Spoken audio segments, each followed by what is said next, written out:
Halo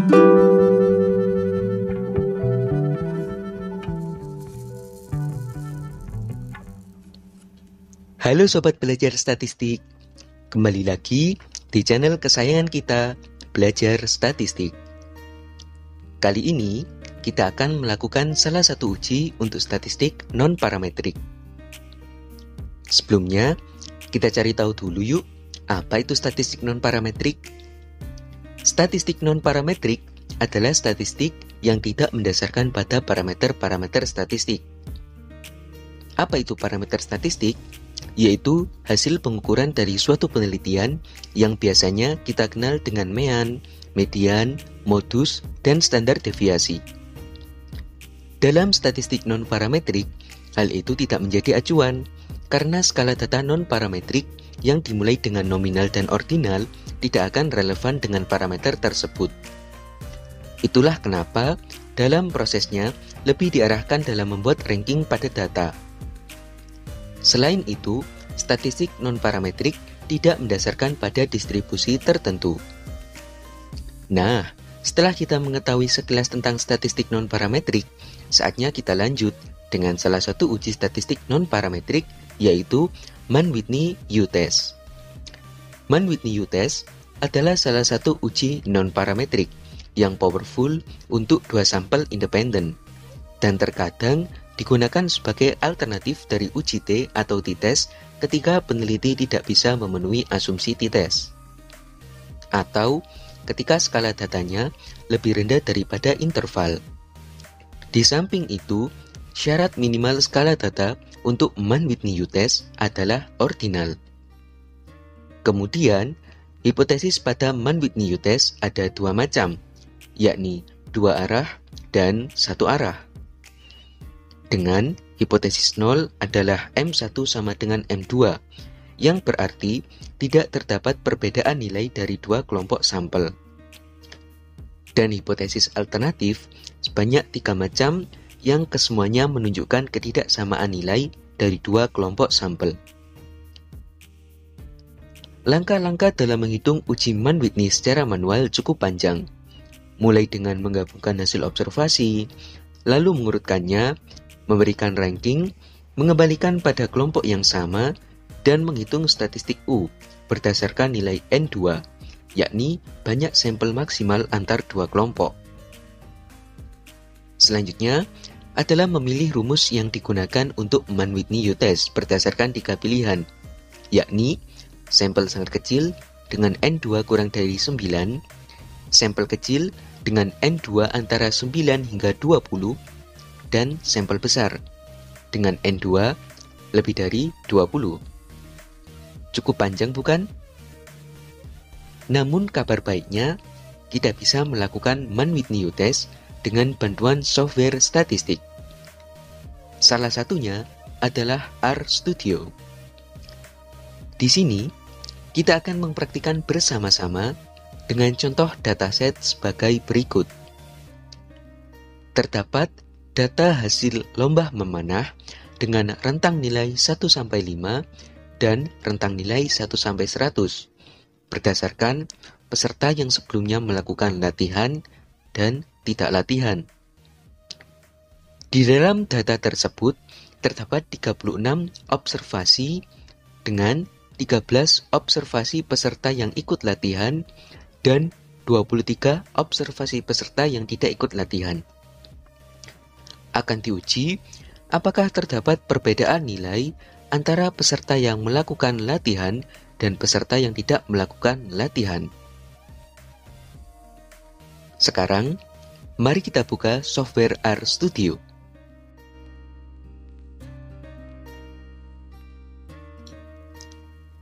Setelah software RStudio kita buka, selanjutnya kita akan mengimpor dataset yang akan kita uji. Kita gunakan menu import dataset, kemudian from Excel. Kemudian kita pilih data yang akan kita uji melalui menu browse. Data kita kali ini berjudul data penilaian memanah, yang merupakan data dari Microsoft Excel. Selanjutnya kita klik open.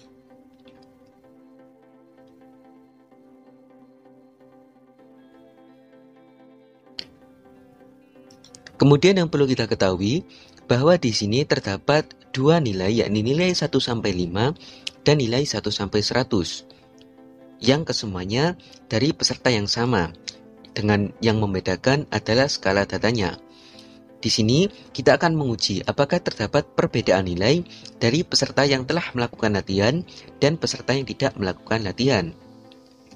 Mula-mula kita copy terlebih dahulu code preview-nya untuk menyesuaikan nama variabel yang akan kita gunakan nantinya. Kemudian kita klik cancel, kemudian kita pastekan code preview-nya ke R script yang telah kita miliki.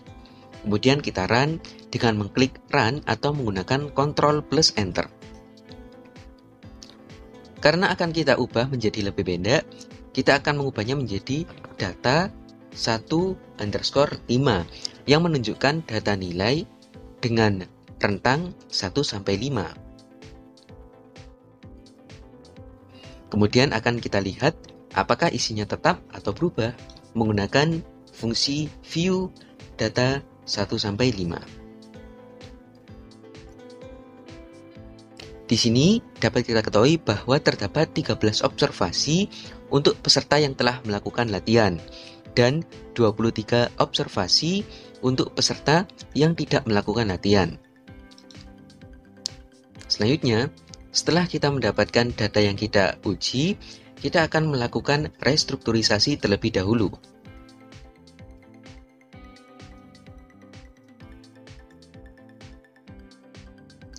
Restrukturisasi ditujukan untuk mengelompokkan variabel nilai dalam satu kelompok dan variabel indeks dalam satu kelompok. Di sini kita akan menggunakan fungsi stack. Mula-mula kita sediakan terlebih dahulu variabel yang akan menampung hasil restrukturisasi. Kita beri nama data olah, yakni stack dari data yang kita miliki, data 1-5. Untuk kita melihatnya, kita bisa melihat data olah. Di sini kita lihat bahwa terdapat 46 observasi dengan nilai NA di tengahnya, yang menunjukkan bahwa terdapat observasi yang nilainya kosong. Perlu kita bersihkan terlebih dahulu agar tidak mengganggu uji Mann-Whitney ke depannya. Yakni kita lakukan pembersihan data. Pembersihan data ditujukan untuk menghilangkan nilai NA atau not available menggunakan fungsi NA omit. Yakni kita siapkan terlebih dahulu variabel yang akan menampung data bersih kita. Yakni kita beri nama data bersih adalah NA omit dari data olah kita. Selanjutnya, untuk mengecek apakah terdapat nilai yang not available atau tidak, kita bisa langsung melihatnya, atau kita menggunakan fungsi isNA untuk data yang sudah kita bersihkan. Ternyata, kesemuanya menunjukkan nilai false, dan terbukti setelah observasi ke-13, observasi ke-14 hingga 23 telah dihapuskan, sehingga keseluruhan data bernilai dan tidak ada yang berisikan NA. Setelah data dibersihkan, selanjutnya kita akan melakukan uji Mann-Whitney.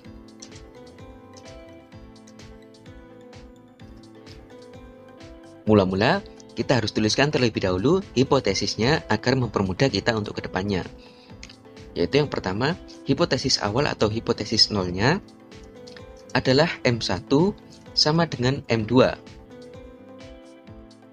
Dan hipotesis alternatifnya atau hipotesis satunya adalah M1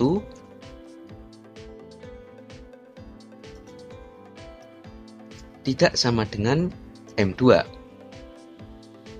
Kita menggunakan alfa atau tingkat signifikansi sebesar 5%. Selanjutnya, kita tuliskan statistik uji kita, yakni Mann-Whitney U-test.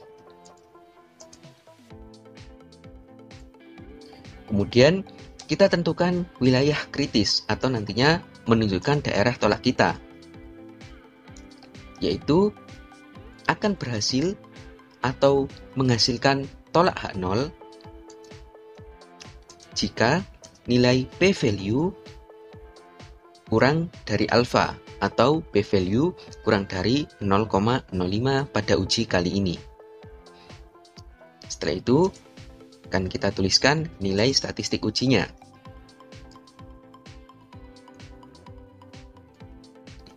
Nilai statistik uji akan kita isikan dengan menggunakan fungsi untuk uji Mann-Whitney, yaitu fungsi Wilcox.test. Kita tuliskan Wilcox.test. Fungsi ini dapat digunakan untuk sampel independen maupun sampel dependent. Sehingga mula-mula akan kita lakukan terlebih dahulu pengelompokan, yakni data akan kita uji berdasarkan nilai terhadap indeksnya, yang mana variabel nilai bernama value dan variabel indeks bernama IND. Sehingga akan kita tuliskan Wilcox test adalah value dengan tanda hubung bengkong, kemudian indeks, dan data kita adalah data bersih. Setelah itu, kita tentukan alternatifnya atau H1-nya. Karena kita uji dua arah, sehingga alternatifnya adalah two-sided.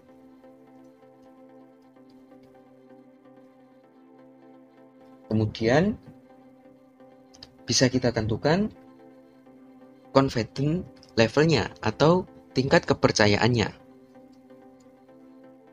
yakni sebesar 0,95.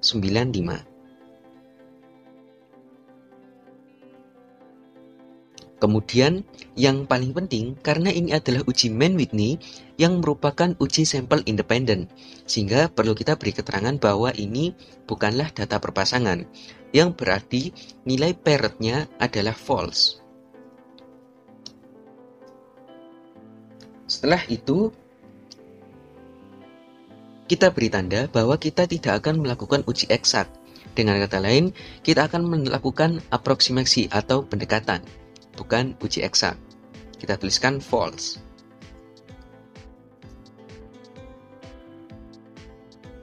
Kemudian, kita tidak memerlukan faktor koreksi kontinuitas, karena ini merupakan data ordinal dan kita tetap menginginkan menjadi data ordinal. Sehingga kita tuliskan false.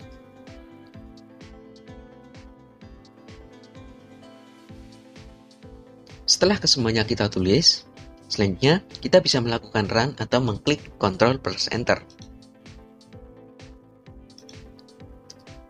Dari hasil Wilcoxon Rank Sum Test didapatkan bahwa nilai W-nya adalah 220 dengan p-value-nya adalah 0,01068, yang berarti nilai p-value kurang dari alfa sebesar 0,05, sehingga keputusannya adalah tolak H0, yang berarti kita menolak bahwa kedua nilai tersebut sama, atau dengan kata lain, nilai antara peserta yang melakukan latihan tidak sama dengan nilai peserta yang tidak melakukan latihan. Sehingga kesimpulannya adalah kita tolak H0, atau dengan kata lain, terdapat perbedaan nilai antara peserta yang latihan dan tidak latihan.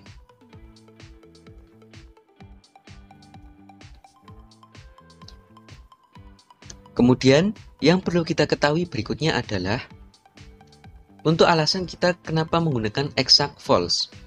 Karena pada dasarnya, uji Mann-Whitney menggunakan RStudio tidak bisa melakukan pengujian secara eksak atau pengujian sesungguhnya jika terdapat data kembar. Sebagai contoh, akan kita buktikan Wilcox test dengan eksak bernilai true.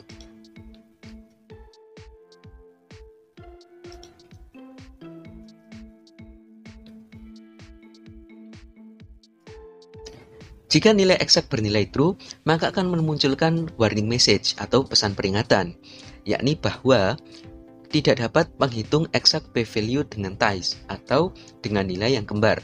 Seperti yang kita ketahui, bahwa dengan data ordinal akan sangat besar kemungkinannya untuk memiliki nilai kembar seperti ini, 4, 5, 4, 5, dan seterusnya. Oleh karena itu, alangkah lebih baik jika kita melakukan Wilcox test dengan paired false atau kita melakukan uji Mann-Whitney pada RStudio, kita mensyaratkan eksaknya bernilai tetap false.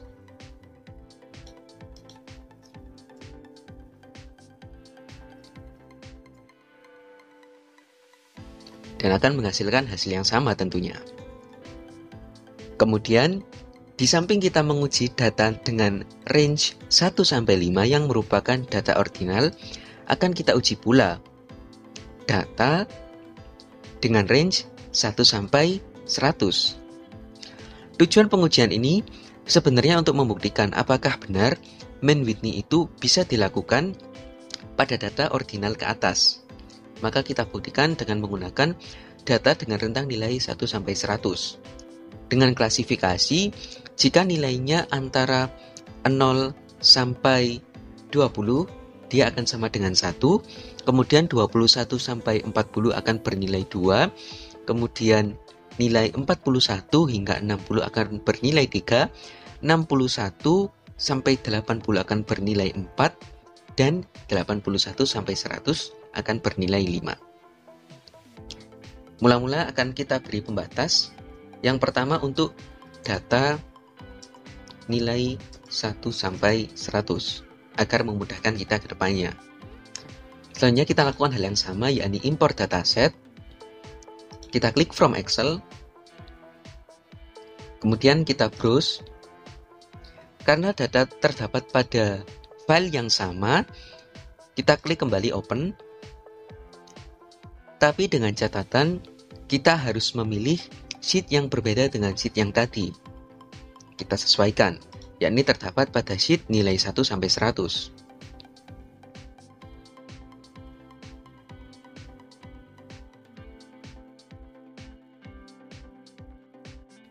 Dapat kita ketahui bahwa nilainya 1 sampai 100, dengan tetap terdapat nilai NA atau not available. Kita copy kembali kodenya. Namun di sini tidak perlu mengcopy kode library karena library cukup satu kali saja. Kita klik cancel, kemudian kita pastekan di sini. Kemudian kita ubah variabelnya menjadi data 1 sampai 100.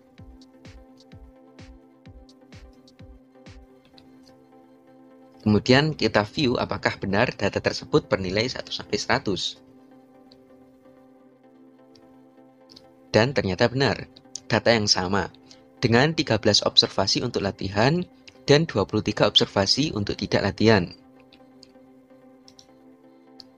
Selanjutnya, langkah yang sama harus kita lakukan untuk data ini, yakni pertama kita lakukan restrukturisasi data.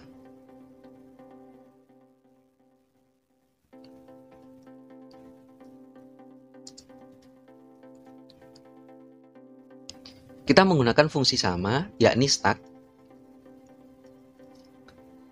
Namun dengan variabel pengisi yang berbeda, kita beri nama data olah yang kedua. Yakni kita berikan fungsi stack.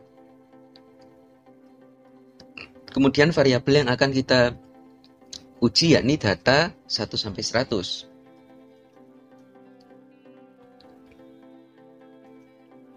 Kemudian kita lihat bagaimana hasil dari data olah 2 kita. Seperti tadi, akan menjadi 2 variabel dengan values dan index. Dengan tetap kondisi yang sama, yaitu observasi 14-23 bernilai NA. Dan perlu kita lakukan pembersihan data.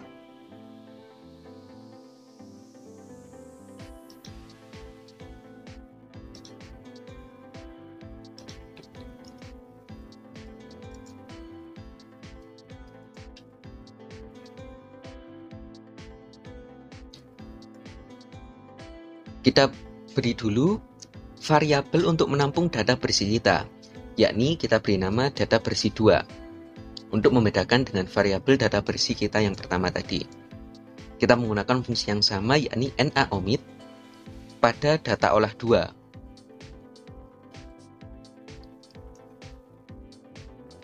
Kemudian kita cek apakah masih terdapat Na atau tidak, langsung bisa kita lihat menggunakan data bersih 2, meskipun tanpa menggunakan fungsi is.na. Maka hasilnya menunjukkan bahwa pada observasi 14 sampai 23 akan terhapuskan karena terdapat nilai Na, dan akan menjadi 36 observasi.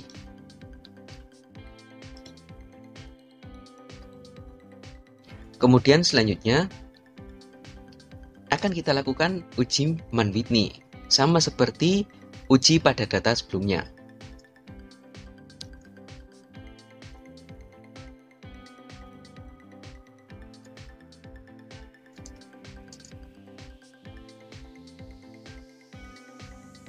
Tujuan kita pemberian data pada setiap tes adalah agar mempermudah kita jika terjadi kesalahan pada penulisan sintaks ataupun pengoreksian oleh orang lain.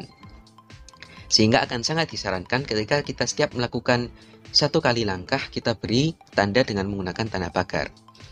Kemudian langkah yang sama kita lakukan uji Mann-Whitney, yaitu kita copy saja terkait hipotesis hingga nilai statistik ujinya.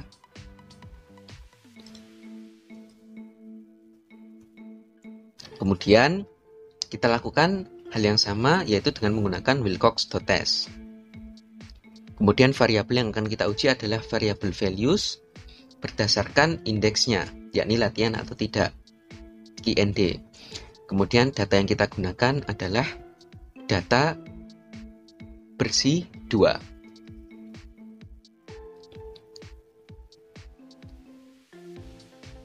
Setelah itu bisa kita berikan keterangan langsung ya bahwa dia paired-nya bernilai false, untuk menunjukkan bahwa ini adalah uji 2 sampel independen. Kemudian kita tuliskan confidence levelnya, yakni sebesar 0,95. Kemudian untuk uji hipotesis alternatifnya adalah tidak sama dengan, sehingga termasuk uji 2 arah. Sehingga untuk bagian alternatif kita beri nama two-sided atau 2 sisi. Setelah itu kita tidak bisa melakukan uji eksak secara eksak untuk data yang terdapat tie, sehingga kita tuliskan eksak adalah false. Kemudian yang terakhir, kita tidak memerlukan faktor koreksi kontinuitas karena kita ingin tetap menggunakan data asli, sehingga kita tuliskan correct adalah false juga. Nah, dari sini dapat kita ketahui bahwa Wilcoxon rank sum testnya menghasilkan nilai W 242, yang mana nilai ini masih sama dengan nilai W pada data dengan rentang 1-5, yakni pada kisaran 220-an. Namun yang membedakan adalah karena terdapat perbedaan pengelompokan, sehingga nilai W-nya akan berbeda sedikit ya, antara 242 hingga 220. Kemudian yang terlihat berbeda jauh adalah bagian p-value-nya, yakni sebesar 0,02316. Yang berarti karena nilai p-value-nya kurang dari alfa, maka keputusannya adalah tolak H0. Yang berarti kita menunjukkan bahwa belum terdapat bukti yang menguatkan bahwa kedua kelompok ini memiliki nilai yang sama. Sehingga untuk catatan kita akan kita tuliskan kesimpulan pada bagian akhir. Dan jangan lupa untuk memberikan nilai atau tanda pagar setiap teks yang kita berikan. Kesimpulannya adalah karena p-value kurang dari alfa, maka hasilnya adalah tolak H0. Atau belum terdapat bukti yang kuat bahwa kedua sampel tersebut memiliki nilai yang sama. Bahwa kedua kelompok sampel memiliki nilai yang sama. Atau dengan kata lain, dengan nilai p-value yang kurang dari alfa membuktikan bahwa pada tingkat kepercayaan 95% dapat diketahui bahwa terdapat perbedaan nilai antara kelompok yang melakukan latihan dengan kelompok yang tidak melakukan latihan. Oleh karena itu, dapat kita lakukan uji Mann-Whitney dengan langkah-langkah yang cukup singkat.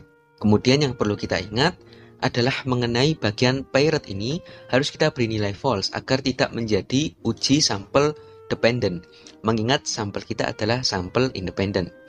Kemudian faktor koreksi adalah bernilai false dan nilai eksak kita beri nilai false, karena yang perlu kita ingat bahwa RStudio tidak bisa menguji Mann-Whitney test jika terdapat ties jika menggunakan Wilcox.test. Begitulah langkah-langkah melakukan uji Mann-Whitney menggunakan RStudio. Cukup singkat, cukup mudah, dan pastinya membantu kita dalam mengolah data statistik non-parametrik kita. Semoga video ini bermanfaat, dan jika terdapat pertanyaan ataupun saran silahkan tulis di kolom komentar. Terima kasih dan sampai jumpa pada pembahasan-pembahasan berikutnya. Salam belajar statistik.